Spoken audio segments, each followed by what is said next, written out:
इतनी रात गए किसका फोन आया होगा? पता नहीं मुझे बेचैनी सी क्यों हो रही है। दाइमा कमरे से बाहर आई। उन्होंने जैसे ही फोन उठाकर सामने से आने वाली आवाज को सुना तो फोन उनके हाथ से नीचे गिर पड़ा।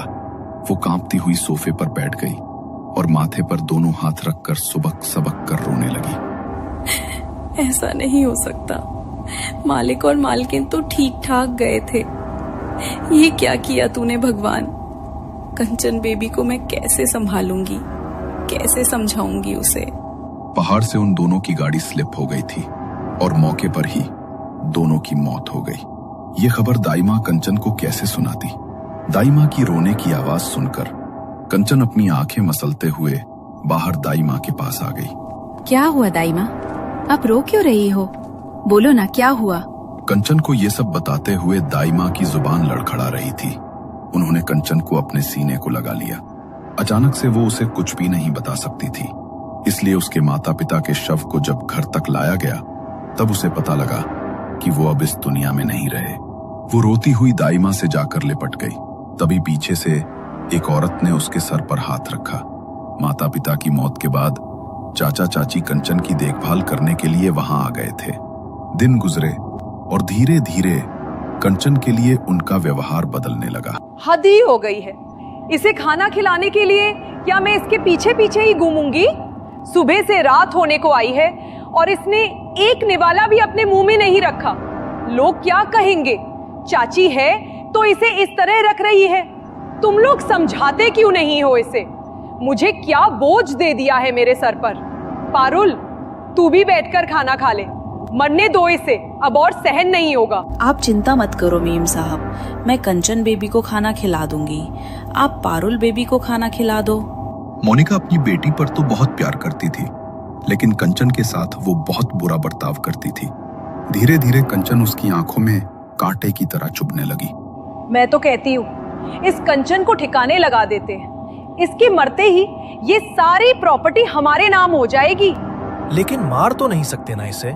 इसे मार दिया तो सीधा सीधा शक हमारे ऊपर जाएगा। प्रॉपर्टी तो इससे मैं लेकर रहूंगा। कुछ तो ऐसा करूंगा जिससे सांप भी मर जाए और लाठी भी नहीं टूटे। मोनिका ने कंचन पर हाथ उठाना शुरू कर दिया था, इसलिए दाइमा उसे अब खुद से दूर नहीं करती थी। मैं समझती हूँ कि साहब और मेम साहब के जाने के बाद अब आप ही कंचन बेबी के माता पिता जैसे हैं। उनके ऊपर आपका अधिकार है। छोटा मुंह बड़ी बात बोलूंगी, लेकिन अगर आप उन्हें प्यार नहीं दे सकते तो उनकी जिम्मेदारी मैं ही संभाल लूंगी। आज से वो मेरे साथ ही सो जाएगी। तुम्हारा मतलब ये है कि अब रात को इसके कमरे में इसके साथ तुम सोओगी? अच्छी तरह समझ रही हूं मैं तुम्हारी चालाकी। रात को यही रुकोगी और चोरी करके भाग जाओगी, है ना? बस करो ये नौटंकी। क्या? ये आप क्या कह रही हैं? मैं इस घर में पिछले 9 साल से काम कर रही हूँ। कंचन बेबी मुझे खुद से भी ज्यादा प्यारी है और उसके साथ ये सब होते हुए देखा नहीं जाता मुझसे। नहीं देखा जाता तो अपने घर ले जाना इसे, चोर कहीं की। कितनी बेशरम है तू। लेकिन तुझे रात को यहाँ रुकने नहीं दूंगी मैं, हरगिज नहीं। तुम जैसे धोखेबाज लोगों का कोई भरोसा नहीं मुझे, समझी? निकम्मी कहीं की। बाहर निकल जा अभी। कंचन को भी अब अपने चाचा चाची के साथ रहना अच्छा नहीं लगता था। उसकी चचेरी बहन पारुल भी उसके साथ अच्छा बर्ताव नहीं करती थी। कंचन अकेली अपने कमरे में बैठी रहती। मोनिका उसे पारुल के साथ खेलने भी नहीं देती थी। कंचन का भी वहां दम घुटने लगा था। कंचन के घर के बगल में ही कंचन के माता पिता ने दाई माँ को एक छोटा सा घर रहने के लिए दिया था। रात को कंचन उनके साथ अब उनके घर में ही रुकने लगी थी। कंचन जब पहली बार दाई माँ के घर गई तो उसे वहाँ कुछ अजीब सा महसूस हुआ। दाई माँ, आपके घर में ये अजीब सी गंध कैसे आ रही है? कुछ खाने की चीज खराब हो गई है क्या? रुक तो जरा, देखने दे मुझे। दाई माँ ने रसोई में सामान टटोला, मगर वहाँ उनको कुछ नहीं मिला। तभी उनका ध्यान बिस्तर के नीचे गया, जहाँ पर एक लाल रंग की पोटली रखी थी। उसे देखकर वो घबराकर दौड़ती हुई आई और पोटली को उठाकर घर के बाहर चली गईं। उन्होंने बाहर से घर का दरवाजा बंद कर दिया और कुछ दूरी पर जाकर एक जगह मिट्टी खोदकर उन्होंने पोटली को मिट्टी के अंदर दबा दिया। अच्छा हुआ जो इस पोटली को कंचन बेबी ने नहीं छुआ, वरना बहुत बड़ा अनर्थ हो जाता। इतनी बड़ी भूल कैसे हो गई मुझसे? ये पोटली कैसे घर के अंदर ही छोड़ दी मैंने?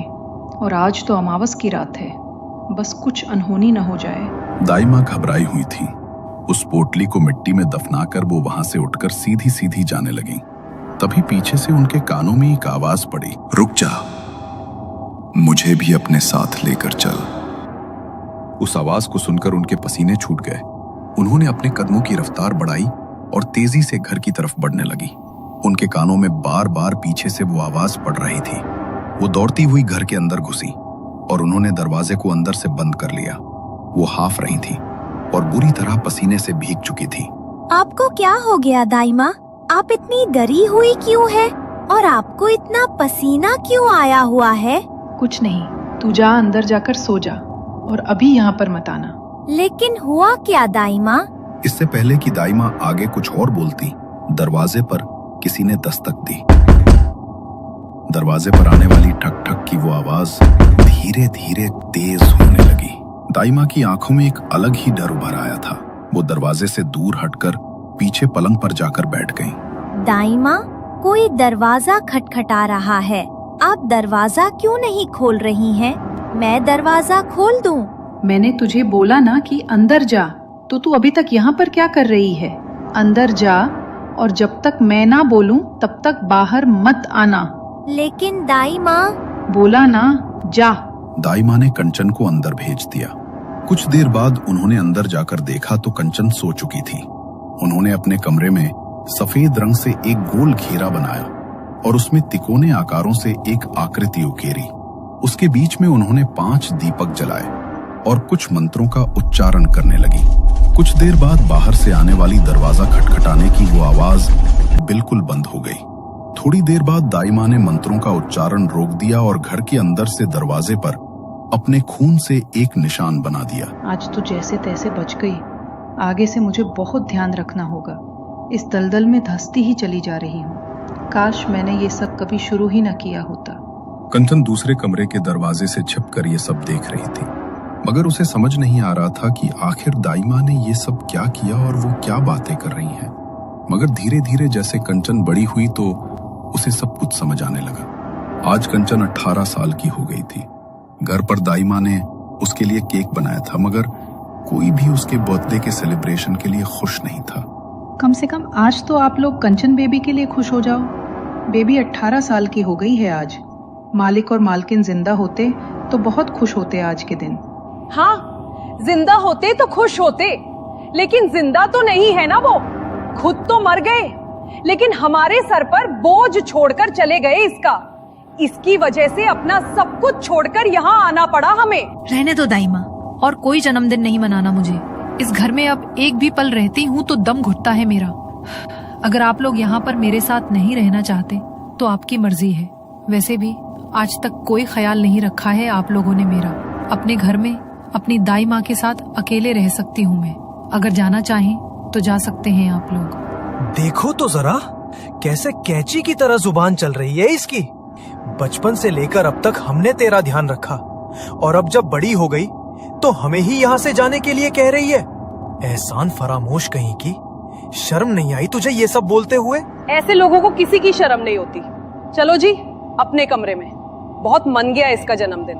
कंचन भी रोते हुए अपने कमरे में चली गई और उसके चाचा चाची अपनी बेटी पारुल के कमरे में गए। आज तो ये 18 साल की भी हो गई। अब तो प्रॉपर्टी अपने नाम पर करवा लो।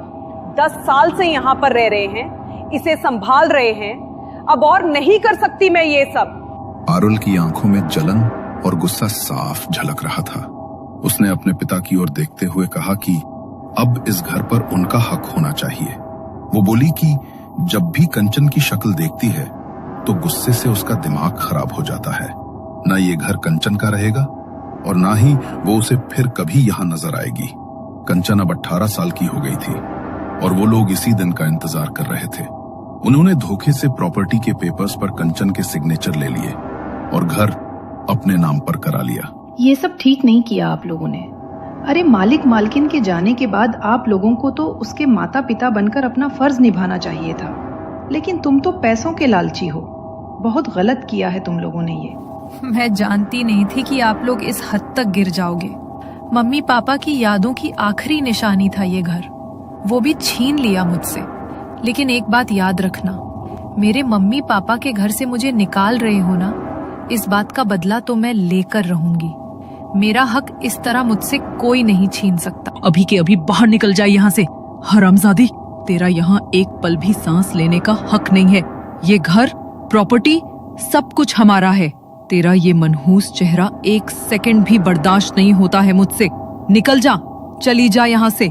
गलती से भी लौटी ना तो पुलिस को बुलाकर तुझे जंजीरों में बांधकर फिकवा दूंगी। बाहर निकल अभी। कंचन रोती हुई दाई माँ के साथ उनके घर आ गई, मगर उन लोगों ने तो वो घर भी हड़प लिया था, इसलिए उन दोनों को किराए पर एक छोटा सा घर लेना पड़ा। दाई माँ, उन लोगों ने मुझसे मेरा सब कुछ छीन लिया। माँ पापा ने जो घर आपको दिया था वो भी छीन लिया। मन तो करता है उन्हें जान से मार डालूं, और मुझे पता है आप ऐसा कर सकती हो। क्या मतलब है तुम्हारा कंचन? मैं जानती हूँ काला जादू, टोना टोटका ये सब करना आपको आता है, तो इसका इस्तेमाल उनके खिलाफ क्यों नहीं करती? आपको नहीं लगता कि उन्हें अपने किए की सजा मिलनी चाहिए? ये तो क्या बोल रही है कंचन बेटा? मुझे ऐसा कुछ भी नहीं पता। और ये काला जादू, टोना टोटका, ये सब बहुत खतरनाक होता है। अगर एक बार इसके अंदर फंस जाओ तो इससे बाहर निकलना असंभव है। इस सब के बारे में मत सोच, किसी वकील से बात कर। अब तो वही इसमें तेरी कुछ मदद कर सकते हैं। मैं हर वकील से बात कर चुकी हूँ दाई माँ, लेकिन कोई मेरी मदद नहीं कर सकता। और जब वो लोग सीधे रास्ते पर नहीं चल रहे तो हम क्यों सीधे रास्ते पर चलें? मैं जानती हूँ आपको सिद्धियाँ आती हैं। 10 साल में हर रात मैंने आपको उन क्रियाओं को करते देखा है। आत्माओं को आपके दरवाजे पर दस्तक देते सुना है। जब आप मेरी मदद कर सकती हैं तो आखिर मना क्यों कर रही हैं? क्या आपको मेरी हालत देखकर बुरा नहीं लग रहा? क्या आप मेरा अच्छा नहीं चाहती? ऐसा नहीं है मेरी बच्ची, मैं तेरा अच्छा चाहती हूँ, इसलिए तुझे इस दलदल में नहीं धकेलना चाहती। काला जादू, टोना टोटका, ये सब एक ऐसा दलदल है कि जो भी इसमें फंस जाए बाहर नहीं निकल पाता। मैं पिछले इतने सालों से जो कर रही हूँ वो मेरी मजबूरी है।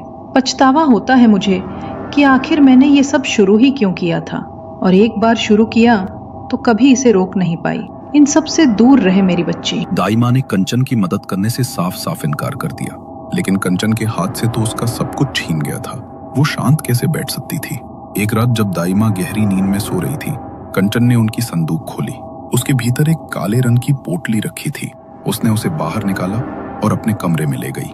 भले ही आप मेरी मदद ना करे दाई माँ, लेकिन मैंने इतने साल आपको देख देख कर वो सब सीख लिया है जो आप मुझे करने से रोकना चाहती हैं। भले ही इसका अंजाम मेरे लिए जो भी हो, लेकिन मेरे साथ जो ये सब हुआ है इसका बदला तो अब मैं लेकर रहूंगी। कंचन के हाथ लग गई है वो काली पोटली जिसे दाई माँ सालों से छिपा कर रखती थी। उसमें है क्या? दाई माँ मना करती रही, रोकती रही, पर अब कंचन का दर्द, उसकी बदले की आग उसे उसी रास्ते पर ले जा रहा है जहां से कोई वापस नहीं आता। क्या दाई माँ अपना पुराना काला जादू फिर शुरू करने को मजबूर होंगी, या कंचन खुद अंधेरे की रानी बनने की राह पर चल पड़ी है? और सबसे बड़ा सवाल, कंचन का पहला निशाना कौन होगा? चाची मोनिका या कोई और जिसका सच अभी तक किसी को नहीं पता?